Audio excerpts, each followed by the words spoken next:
The UK study visa is one of the easiest visa applications to put in. UK Visa and Immigration has made a seamless structure that makes it so that if you follow due process and submit the right documents, you'll be granted a visa. In this video, I'll walk you through everything you need to know about the UK study visa application. If you want me to do one specifically for travel, just let me know in the comment section and I'll be happy to do it. I'm Layefa and I've counseled over 100 students who have gone on to successfully study abroad. If you follow everything in this video, I can assure you that you'll get an approved study visa into the UK. The first step in the visa processing is to know and organize the documents required. The documents required for your visa processing includes CAS. CAS means Confirmation of Acceptance of Studies. In my next video, I'll be creating a UK study guide for BSc students and I'll be explaining CAS in-depthly, so look out for the video next week. The next document you need is your tuberculosis certificate. I already created a video on this. I'll attach the link to it. Watch it for more details. The next document you'll be needing is your degree transcript and certificate.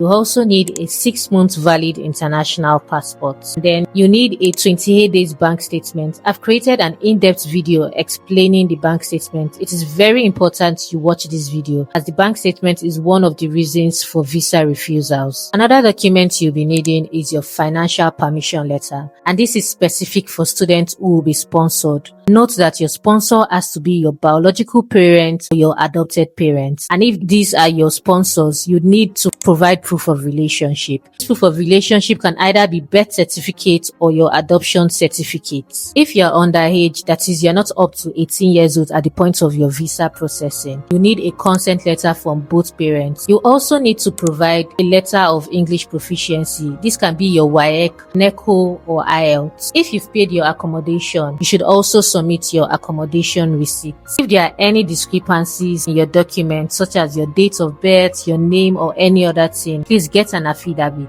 The UK study visa can cost as much as 10 million naira. After completing your visa application form, the next step is the payment of your immigration health surcharge. This is like health insurance in the UK, and it is compulsory. The exact amount will be shown only at the point of payment. For a BSc student, price of your IHS fee is dependent on your course duration. If your course is 3 years, multiply your IHS fee by 3. If your course is 4 years, you multiply by 4. So it's an average of $3,000 to $4,000 for a 3-year course. Here are some examples of how much my students have paid this year. After paying your IHS fee, the next payment will be for your visa fee. Visa fee is about $700 to $800. This is because the visa fee and IHS fee are in pounds, but at the point of payment, it will be converted to dollars at the exchange rate of that day. This is why the price is not fixed. For the UK, you can fast track your visa. This is known as priority and super priority visa. For a priority visa, you get your visa within 5 working days and it costs £500 extra. For super priority visa, your visa will be out within 2 working days and it costs an extra £1,000. There are different locations to do your visa biometrics. Some of these visa locations comes with an extra charge. There are 2 centers in Lagos, one in Ikeja and one in Victoria Island. The one in Ikeja is free,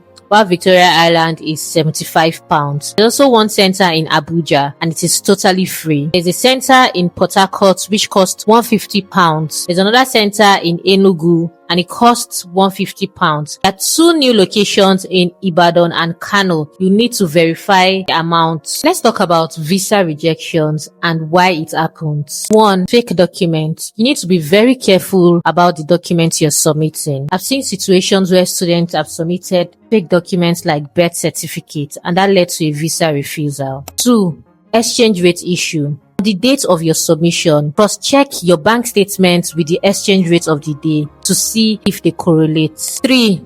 Incorrect application. On your application form, be very careful and fill the right details in the application form. 4. Not declaring your visa refusals. A lot of students are very scared to declare your visa refusals, but just declare it. That won't lead to a visa refusal. 5. lump sum transactions. If by any chance there are lump sum transactions in your bank statement, make sure you explain the source of funds with documents to back it up. 6. No transactions. Your bank statement cannot be dormant. There needs to be inflow and outflow in your bank statement, or else it looks fake. 7. Not checking your emails. At any point, the visa officer can send an email requesting for extra information, and they'll give you a timeline to respond. If you miss that timeline, the visa may be refused. After refusal, what next? The first thing you need to be aware of is the reason for the visa refusal. If it's something that can be worked on, then request for a new CAS from the university. Don't use the same CAS, or else your visa will be rejected. When we are applying, don't make the same mistake. Once your visa has been approved, you will receive an email. Previously, your passport will be stamped showing your visa, but that's not the case anymore. Now, they use e-visa. In your visa decision email, you'll be given a step-by-step guide on how to get your e-visa and your share code. That process can only be done by you because you'll be asked to take a live photo. After doing your process, your share code will be sent to you. That share code, you'll need it at the airport because that shows you the status of your immigration. And we've come to the end of this video. I know you found this helpful, so like, share, comment, and subscribe. See you in my next one. Bye.